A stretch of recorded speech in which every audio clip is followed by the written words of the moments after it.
하나님 말씀 함께 보도록 하겠습니다. 오늘 우리가 함께 나눌 하나님 말씀은 사무엘상 1장 1절부터 11절까지 말씀입니다.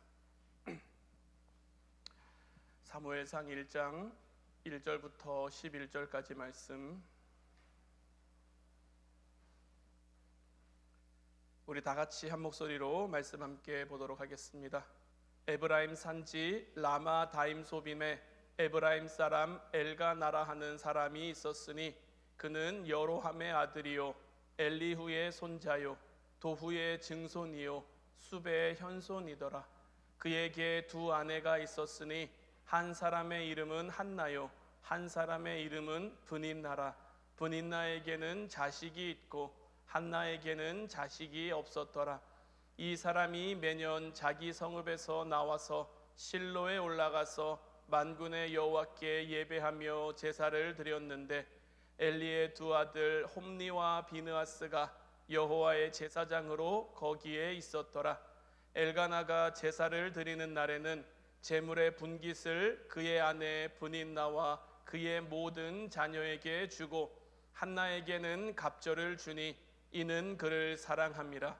그러나 여호와께서 그에게 임신하지 못하게 하시니 여호와께서 그에게 임신하지 못하게 하심으로 그의 적수인 브닌나가 그를 심히 격분하게 하여 괴롭게 하더라.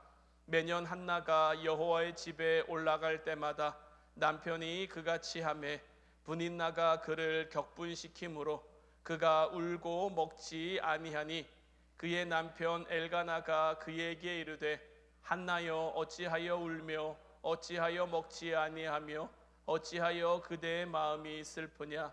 내가 그대에게 10 아들보다 낫지 아니하냐 하니라. 그들이 실로에서 먹고 마신 후에 한나가 일어나니 그때 제사장 엘리는 여호와의 전 문설주 곁 의자에 앉아 있었더라.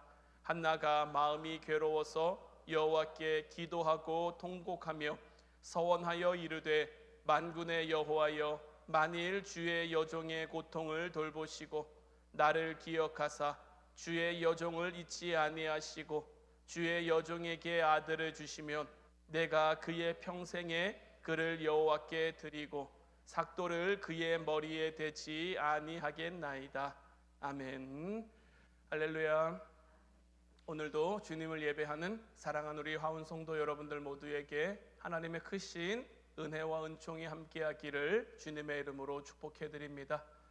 오늘 이 시간에는 하나님 마음에 맞는 기도의 사람이라는 말씀의 제목 가지고 우리가 함께 말씀 나눌 텐데, 우리가 함께 말씀 나눌 때에 하나님 지혜의 영이 여러분들과 함께하기를 주님의 이름으로 축원해 드립니다. 사무엘상이라고 하는 이 책은요, 사사기 시대를 배경으로 합니다. 사사시대는 어떤 시대였느냐? 영적으로 매우 어두운 시대였어요. 겉으로 보여지기에는 꽤 괜찮은 시대였습니다. 왜냐하면 하나님께서 이스라엘 백성들에게 가나안이라는 약속의 땅을 주셨고 광야 40년을 지나 그들이 그곳에 들어와서 광야에서 힘든 시절을 지나 이제 풍성함을 누리는, 그들이 가나안 땅에 들어올 때가 이제 그곳에 심겨진 농작물들을 수확할 때였고 그때로부터 그 땅에 나는 소산을 먹으며 그들의 땅을 가지고 풍성하고 좀 윤택한 삶을 살기 시작했단 말이에요. 그런데 겉으로 보기에는 괜찮고 부유하고 풍요해 보였지만 신앙으로 보기에, 영적으로 보기에는 욕망과 탐욕이 가득한 시대였고 망각의 시대였어요. 사사기를 보면 어떻습니까? 같은 패턴이 계속 반복되죠. 죄짓고 하나님이 그들을 치시고 이방 민족에 넘기면 그제서야 그들이 하나님 앞에 울고불고 잘못했습니다. 그럼 하나님께서 한 사람의 사사를 세워서 그들을 다시 구원하시고 몇 년 동안 평화롭다가 그들이 다시 그 하나님의 은혜를 잃어버리고 다시 범죄하고 우상을 숭배하고 이런 패턴들이 계속 반복되는 시대가 사사시대란 말이에요. 저마다 자기 소견에 옳은 대로 행하는 영적 암흑기의 시대가 바로 이 사사 시대란 말이에요. 사무엘상 역시 이 사사 시대를 배경으로 합니다. 사사 시대에 어떻게 보면 마지막쯤 되는 이제 그 시대, 어떻게 보면 영적으로 가장 어둡다고 할 수 있는 그 시대 가운데 오늘 말씀은 그 어둠 속에서도 빛나는 사람을 소개하고 있는데, 그 사람이 누구냐? 바로 한나인 거예요. 한나라고 하는 이 여인은요, 단지 사무엘의 어머니로만 치부될 여인이 아닙니다. 한나라는 여인은 그 삶 자체로 굉장히 고유하고 또 그 자체로 위대한 믿음의 사람이다라고 할 수가 있는 것. 사무엘상 1장은요, 엘가나라는 인물을 소개하는 것으로 시작하는데, 에브라임 산지 라마다임 소빔에 에브라임 사람 엘가나라 하는 사람이 있었으니 그는 여로함의 아들이요 엘리후의 손자요 도후의 증손이요 수베의 현손이더라. 엘가나라는 사람이 있는데 에브라임 지파에 속한 라마에 살고 있었는데, 원래 이 엘가나라는 사람은요, 에브라임 지파에 속해 있지만 에브라임 지파가 아니라 레위 지파에 속한 고핫 자손 중에 한 사람입니다. 그러니까 원래 어떤 사람이냐? 레위 지파는 하나님께 드려진, 어떤 이유에 있어서 이 엘가나가 에브라임 지파에 속하게 되었는지, 여기 지역에서 살게 되어 있는지는 나와 있지 않지만, 그 이제 누구의 아들인지 누구의 손자인지 누구의 증손인지 누구의 현손인지를 우리에게 설명해 주는 이 과정 속에서 이 엘가나라고 하는 사람이 원래는 레위 지파이고, 레위 지파 가운데서도 고핫 자손에 속한 인물이라는 것을 우리에게 소개해 주고 있는 거예요. 그런데 자, 이 엘가나라는 사람이 어떤 사람이었느냐? 3절 말씀을 보면 이 사람이 매년 자기 성읍에서 나와서 실로에 올라가서 만군의 여호와께 예배하며 제사를 드렸는데, 엘리의 두 아들 홈니와 비느하스가 여호와의 제사장으로 거기에 있었더라. 이 엘가나라고 하는 인물은 그 시대 가운데 부유한 사람이었고, 또 부유한 가운데 믿음과 신앙을 지키며 살아가는 경건한 사람이었어요. 그는 해마다 여호와께 예배하기 위해서 가족을 데리고 실로로 올라갔는데, 이 실로라는 곳은 엘가나가 살고 있는 그 라마에서 북쪽으로 대략 한 32km 정도 떨어진 그 시대 가운데 성막이 있던 곳이 바로 이 실로였어요. 그는 가정의 신앙, 특별히 자녀들의 신앙을 책임지는 사람이었어요. 그런데 성경은요, 이 엘가나의 이 가정을 이야기하면서 엘리 제사장의 어떤 그 가정을 어떻게 보면 노골적으로 등장을 시킵니다. 그 당시에 엘리라는 제사장이 있었는데, 이 엘리라는 제사장의 두 아들 홈니와 비느하스 역시 여호와의 제사장으로 그 시대 가운데 있었는데, 엘가나가 그 가정을 영적으로 책임져 가고 있는 모습과 엘리 제사장이 그 가정을 영적으로 책임져 가지 못하는 그 가정, 그러니까 사무엘상 이 책은요, 의도적으로 이 두 가문을 비교하는 것으로, 대조하는 것으로 시작을 하고 있는 거예요. 그런데 이 엘가나라고 하는 이 경건한 가정에도요, 문제가 없는 게 아니었습니다. 어려움이 있었어요. 어떤 어려움이 있었느냐? 2절 말씀 보면 그에게 두 아내가 있었으니 한 사람의 이름은 한나요, 한 사람의 이름은 브닌나라. 브닌나에게는 자식이 있고 한나에게는 자식이 없었더라.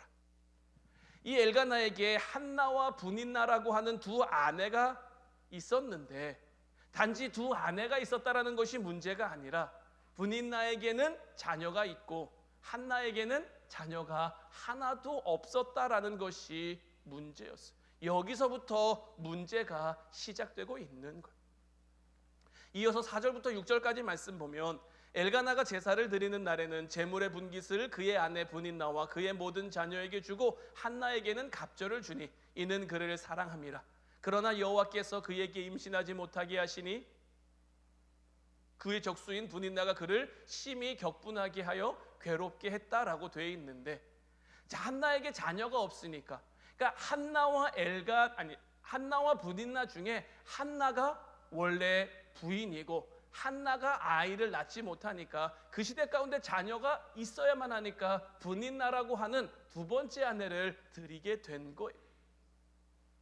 본 부인인 한나가 자녀가 없는 것이 이 엘가나의 마음에는 늘 안타까움이었고, 그래서 하나님 앞에 올라가서 제사를 드리고 예배를 드릴 때마다 한나에게 분인나보다 2배의 몫을 주는 거죠. 그러니까 분인나는 이게 자기를 향한 차별이고 편애라고 느껴서 한나를 괴롭히고 이런 일들이 매년 반복되고 있었던 거예요. 분인나는 왜 한나를 괴롭게 하고 왜 한나를 업신여기고 왜 한나를 힘들게 했을까요? 특히 이 고대 사회에서는 아이를 낳지 못하는 것은 여자로서 굉장히 수치스러운 일이었습니다. 그 시대 가운데 자녀라고 하는 것은 신이 주는 선물이에요. 경제적 상징이기도 하고요. 자녀가 많을수록 그 가정의 노동력이 늘어나는 거기 때문에 일할 사람이 많아지고 가정 경제도 풍요로워질 수 있고, 또 자녀는 노후의 대책이기도 해서 노년의 부모를 돌볼 그러한 책임과 의무가 있는, 그러니까 가정의 미래를 보장할 그런 이들이기도 했고요. 그래서 자녀가 많다라는 것은, 특별히 잠언서에서도 자녀가 많은 것이 하나님의 축복이고 뭐 이런 것이라고 이야기하는 그런 말씀들이 있을 정도로 그 시대 가운데 뭐 이 유대 사회에서뿐만이 아니라 이 유대 사회를 벗어난 모든 그 당시 고대 사회에서 자녀가 많다라는 것은 어떤 신이 내려주는 축복이라고 그들이 여겼어요. 또 국가적으로도 자녀가 많다라는 것은 전쟁에 나갈 사람이 많다라는 거죠. 성경에서도 사람을 계수할 때, 그 수를 계수할 때 20세 이상을 싸움에 나갈 수 있는 사람으로 계수를 하죠. 그것이 그 지파의 군사력, 그 나라의 군사력으로 본단 말이에요. 그러니까 사회 전체력으로 봤을 때 다산이라고 하는 것은 그 자체로 복이었단 말이에요. 그러니까 이런 사회적 맥락 속에서 한나가 자녀를 낳지 못하는 것은 여성으로서 자신의 존재 이유라고 할 수 있는 그 출산을 하지 못한 자기의 상처, 자기의 아픔이 되는 거예요. 뭐 오늘날에는 사실 이런 사고가 우리에게 익숙한 사고로 받아들여지지 않지만, 우리나라만 하더라도 뭐 한 몇십 년 전만 하더라도 자녀를 낳지 못하는 것이 굉장히 큰 일처럼 여겨져서 문제가 되는 그러한 때도 있었죠. 이 고대 사회는 이보다도 훨씬 더 큰 그러한 것이었고, 자녀를 낳지 못하는 그 여인은 자기 존재 이유에 대해서도 고민할 만큼, 나는 왜 태어났고 왜 살아가야 되고 나는 무엇을 해야 되고, 이것까지도 고민할 만큼 큰 문제가 자녀를 낳지 못하는 문제였어요. 남편이 그 당시 사회 관습에 따라 자기가 아이를 낳지 못하니까 두 번째 부인을 맞아들여야 되는데, 두 번째 부인을 맞아들인다는 그것을 어떤 당시 사회적인 관념 속에서 이해하지 못하는 건 아니지만, 그래도 여자로서 오는 그 박탈감과 스트레스와 상실감과 상처, 이런 것들은 훨씬 더 가증되었을 거예요. 분인나가 한나를 업신여기는, 분인나가 한나를 조롱하는 이유는 한마디로 한나가 당시 사회가 요구하는 그 기대에 미치지 못하기 때문인 거죠. 오늘날 우리가 살아가는 이 시대는 어떨까요? 단지 아이를 낳지 못하는 이런 것들은 오늘날 이 시대 가운데 있지 않지만, 어떤 사회가 요구하는, 사회가 기대하는 우리를 향한 그런 것들은 오늘날 이 시대 가운데도 여전히 존재하고 있죠. 현대 사회에는 또 다른 문화적인 어떤 기대와 이상과 이런 것들이 있단 말이에요. 그리고 이러한 것들은 우리를 향해서 어떤 그 기준에 부합하도록 우리를 때로는 압력하기도 하고 때로는 우리에게 영향을 가하기도 하는 거예요. 그래서 그 기준에 미치지 못하면 업신여기기도 하고 조롱하기도 하고 낙인을 찍기도 하는 거죠. 월드컵 기간인데 우리나라가 최종 32강에 들지 못했습니다. 콩고가 이기는 바람에, 3대1로 이기는 바람에 이제 우리나라가 거의 최종 탈락이 확정됐는데 여론이 난리죠. 왜 난립니까? 우리나라가 그래도 32강쯤에는 당연히 올라갈 거라고 생각했는데, 그런 기대가 있었는데 그 기대에 완전히 미치지 못한 거죠. 그러니까 사람들이 어떻게 합니까? 감독 욕하고 선수들 욕하고. 왜 욕합니까?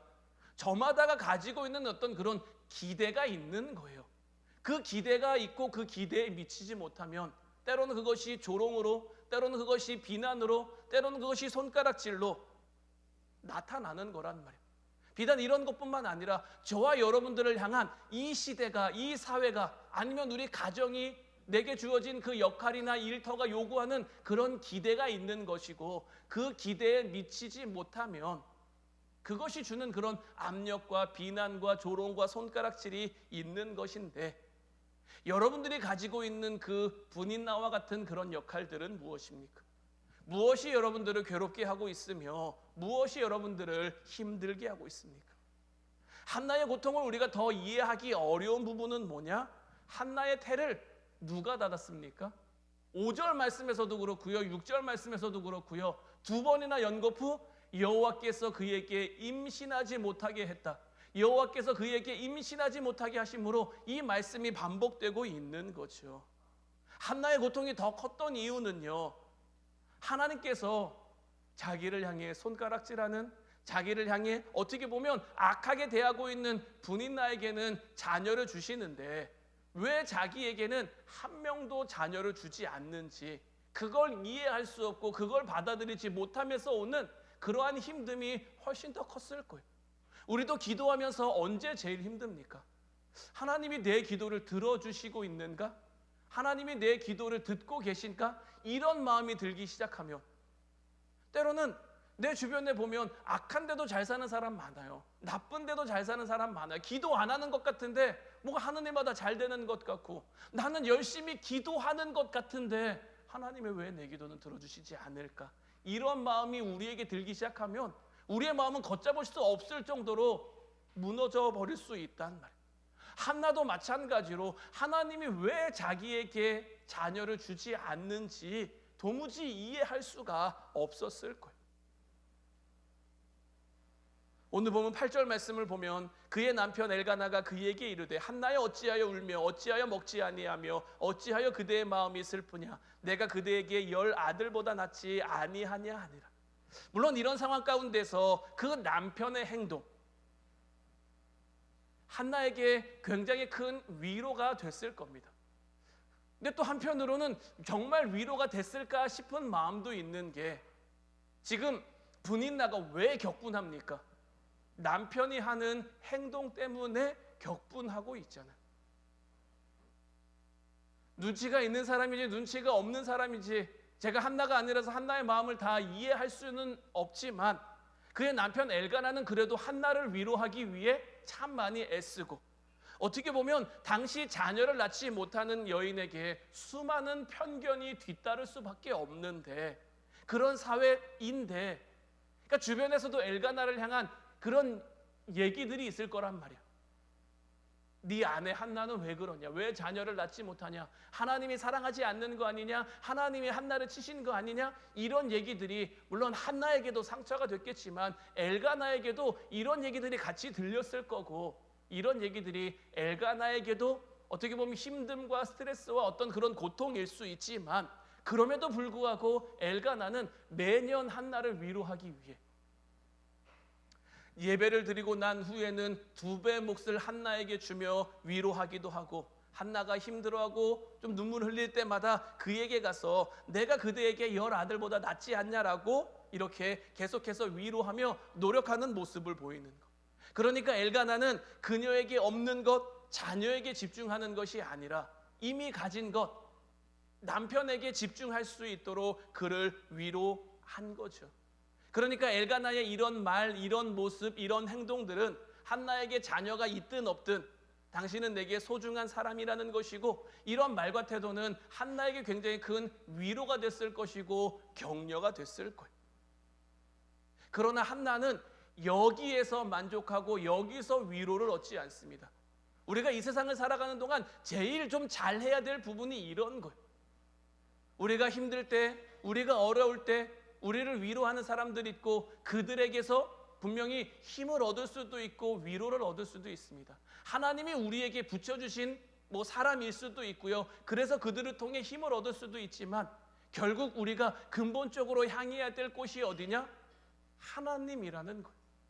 9절부터 11절 말씀을 계속해서 보면 그들이 실로에서 먹고 마신 후에 한나가 일어나니 그때 제사장 엘리는 여호와의 전 문설주 곁 의자에 앉아 있었더라. 한나가 마음이 괴로워서 여호와께 기도하고 통곡하며 서원하여 이르되 만군의 여호와여, 만일 주의 여종의 고통을 돌보시고 나를 기억하사 주의 여종을 잊지 아니하시고 주의 여종에게 아들을 주시면 내가 그의 평생에 그를 여호와께 드리고 삭도를 그의 머리에 대지 아니하겠나이다. 남편이 어떻게 보면 충분히 그녀를 위로하고 있지만 한나는 남편이라는 대안을 선택하는 것이 아니라 그녀는 성소로 향했고 그곳에서 그녀가 선택한 대안은 눈물의 기도와 눈물의 간구였던 것. 그녀는 괴로운 마음을 하나님 앞에 아뢰며 울며 하나님 앞에 기도하는데 한나가 하나님 앞에 서원하며 기도하고 있죠. 만일 주님께서 나를 불쌍히 여기시고 나를 잊지 않아서 내게 아들을 하나 주시면 내가 그 아이를 나시린으로 바치겠다라는 거죠. 여러분, 나시린이 어떤 사람인지 아십니까? 나시린은 하나님을 섬기는 일에 전적으로 바쳐진 사람.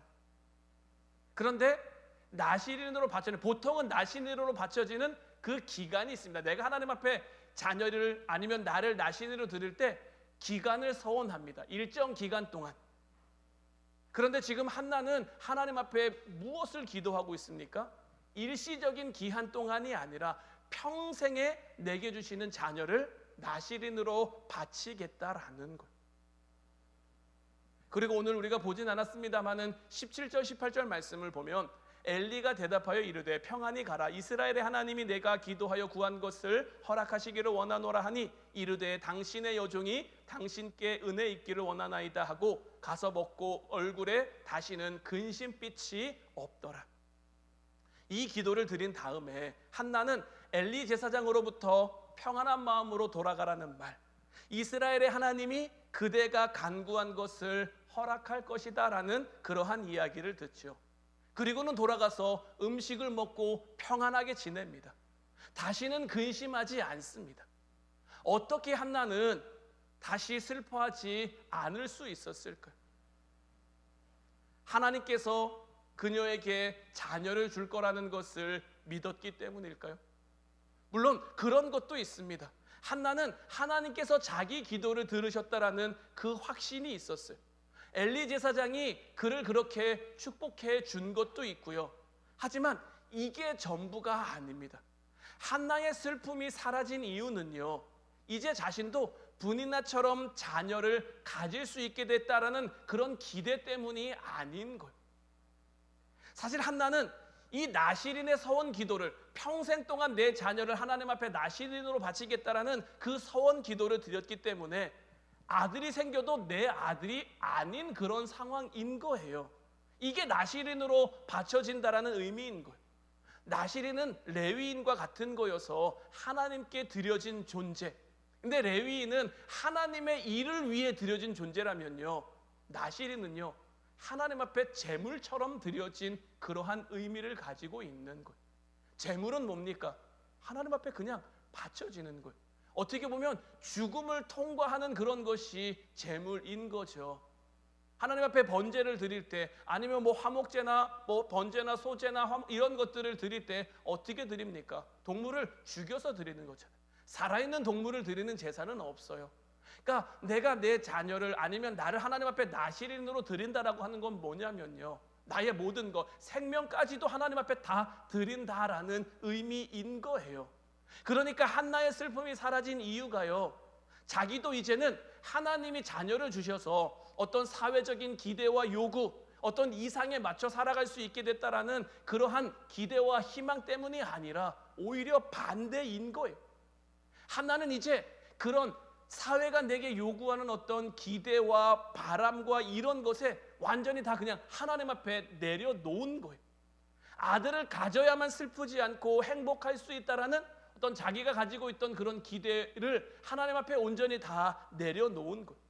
이런 의미에서 한나의 기도를 우리는 이렇게 볼 수 있는데, 지금까지는 내가 우리 가정을 위해 자녀를 원했습니다. 그러나 이제는 그것이 아니라 하나님 앞에 내 모든 것을 내려놓기를 원합니다. 만약 하나님께서 내게 아들을 주신다면 나는 그 주신 아이를 평생 동안 나시린으로 바칠 겁니다. 왜냐하면 이 아이는 나를 위한, 우리 가정을 위한 존재가 아니라 하나님의 영광을 위한 존재이기 때문이다라는 거죠. 그리고 이런 기도가 오늘 이 시대를 살아가는 저와 여러분들이 하나님 앞에 드려야 할 기도이기도 한 거예요. 여러분들도 여러분들의 삶 가운데 여러분들이 원하는 것, 여러분들이 바라는 것, 여러분들이 구하는 것들이 있을 거예요. 우리는 그런 것들을 먼저 주님 앞에 내려놓을 수 있어야 하는 거예요. 주님께서도 우리를 향해 먼저 그의 나라와 그의 의를 구하라고 말씀하셨죠. 이어지는 거예요.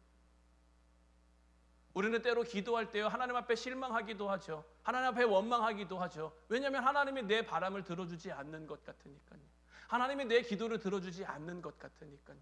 우리는 그런 것에 대해서 우리 스스로를 나시린으로 들여 그것에 내려놓고 그것을 향해 죽을 수 있어야 되는 거예요. 욥기 1장 9절 말씀을 보면요, 사단이 여호와께 대답하여 이르되 욥이 어찌 까닭없이 하나님을 경외하리이까라고 물어요. 사단이 보기에 욥이 하나님을 경외하는 이유가 뭐라고 보는 겁니까? 하나님이 욥에게 많은 걸 주셨으니까. 물질도 넉넉하게 주셨고, 자녀도 주셨고, 건강도 주셨고, 여러 가지 사회적 지위도 주셨고, 여러 가지 많은 걸 주셔서 그건 누리고 살아가니까 그런 것들 때문에 욥이 하나님을 경외한다라는 거죠. 한나도요, 지금 이 시험을 받고 있는 거고요. 우리도 우리의 삶 가운데 이 시험 가운데 있을 수 있는 거예요. 하나님께서 우리를 향해 여러 가지 우리가 바라는 문들, 우리가 여러 가지 기대하는 그 문들, 이런 것들이 닫혀 있어도 여전히 하나님을 신뢰할 수 있느냐? 하나님이 사단에게 욥에게 준 것들을 가져가도 된다라고 말씀을 하시죠. 그의 몸에만 손을 대지 말고. 그의 재물이 한순간에 다 날아갑니다. 자녀를 한순간에 다 잃습니다. 그리고는 건강도 잃습니다. 아내는 생일을 저주하고 하나님을 욕하고 죽으라고 비난하고 손가락질합니다. 그 가운데 욥은 의로운 싸움을 하죠. 외로운 싸움을 하죠. 친구들도 와서 계속해서 이야기를 하는 거예요. 하나님이 너를 이유 없이 치실 이유가 있냐? 뭔가 이유가 있으니까 하나님이 널 치신 게 아니냐? 너에게 죄가 있으니까 하나님이 널 치신 게 아니냐라고 계속해서 하는 거고, 이 모든 시간, 이 모든 과정을 통해 욥은 하나님을 깨닫죠. 내가 하나님 앞에 살아간다는 것이 어떤 것인지, 내가 하나님 앞에 복을 받는다는 것이 어떤 것인지를 깨닫게 되는 것. 그것을 깨닫고 난 다음에 고백하는 것이 뭡니까? 내가 이전에는 주님을 귀로만 들었는데 이제는 눈으로 본다라는 거죠. 하나님이 하나님의 하나님 되신다라는 것이 어떤 것인지를 이제 내가 알겠다라는 거죠. 한나도 지금 이 시험을 받고 있는 거예요. 내 삶 가운데, 내 가정 가운데 하나님이 내게 자녀를 주셔야만 행복할 것 같았어요. 내가 바라는 것, 내가 구하는 것, 내가 원하는 것이 이루어져야 내 가정의 행복이, 내 가정을 지킬 수 있다라고 생각했어요. 근데 하나님이 그녀를 만나주시고 하나님이 그녀의 마음을 주장하셔서 그녀를 깨닫게 하니까 이제 이런 것들로부터 자유로워질 수 있는 거예요. 근데 정말 놀라운 건 뭡니까? 먼저 그의 나라와 그의 의를 구하면 주님께서 우리에게 무엇을 말씀하셨습니까? 이 모든 것을 너희에게 더하여 준다고. 한나를 통해 태어난 아들이 누굽니까? 우리가 너무나 잘 아는 사무엘 선지자잖아요. 물론 사무엘 선지자는 하나님께 드려진 자로, 하나님께 바쳐진 자로 평생을 살았습니다. 그런데 그런 아들을 바라보는, 그런 사무엘을 바라보는 한나의 마음은 어땠을까요? 얼마나 하나님 앞에 기쁨과 감사가 넘쳤을까요? 한나는 하나님 앞에 모든 것을 드리겠다라고 했는데, 이 아이를 나스리로 하나님 앞에 바치겠다고 했는데, 하나님은 사무엘의 삶을 통해 어떻게 보면 한나의 마음, 지금껏 힘들었던 그 마음, 지금껏 어려웠던 그 마음이 다 보상받고 다 위로받고 기쁨과 감사로 살아갈 수 있도록 그녀의 삶을 이끌어 주시고 인도해 주시는 것. 한나가 이런 삶을 살아갈 수 있었던 그 이유가 어디 있습니까? 남편의 위로가 있었지만, 물론 그것으로 그냥 위로받고 그냥 위안받고 살아갈 수도 있었지만, 한나는 여기서 멈추는 것이 아니라 일어나 성소로 나아갑니다. 눈물로 기도하며 서원으로 기도하며 하나님 앞에 나아가는 거예요. 믿음으로 기도하고 슬퍼하지 않는 거예요. 아직 아들이 잉태된 것도 아니고요, 아직 태어난 것도 아니고요, 무언가 해결될 기미가 보이는 것도 아닌데, 나와 함께 하시는 하나님, 내 삶 가운데 역사하시는 하나님, 내게 가장 좋은 길을, 내게 가장 좋은 방법을, 내게 가장 선한 것을 허락하시는 그 하나님을 믿으니까 기도하고 근심하지 않을 수 있었고, 기도하고 슬퍼하지 않을 수 있었던 것. 이 기도가 담고 있는 것은 어떤 의미입니까?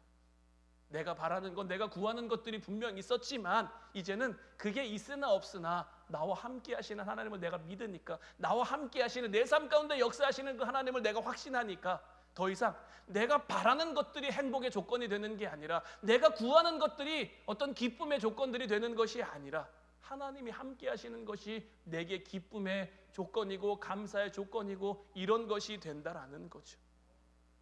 하나님이 함께 하시면, 하나님이 내 삶 가운데 역사하시면 그것으로 만족하며 주님과 함께 하겠다는 그 고백이 한나의 기도인 거예요. 지금도 주님께서는 우리가 이런 믿음의 기도로 주님 앞에 나아오기를 기다리고 계신 거예요. 때로는 눈물을 흘려 주님 앞에 기도하는 것, 때로는 땀을 흘려가며 전심으로 주님 앞에 부르짖으며 주님을 찾고 구하는 것, 주님께서는 우리에게 이것을 원하고 바라고 구하고 계신 거예요. 내일부터 우리가 한 주간 동안 맥주감사절 특별 기도회를 하죠. 우리가 지금 기도온도 5천 저 운동을 함께 하면서 우리가 기도해야 됩니다, 기도해야 됩니다 하고 있지만, 그래서 여러분들이 기도하고 있지만, 우리가 이 기간 동안에 정말 특별히 하나님 앞에 기도할 수 있었으면 좋겠어요.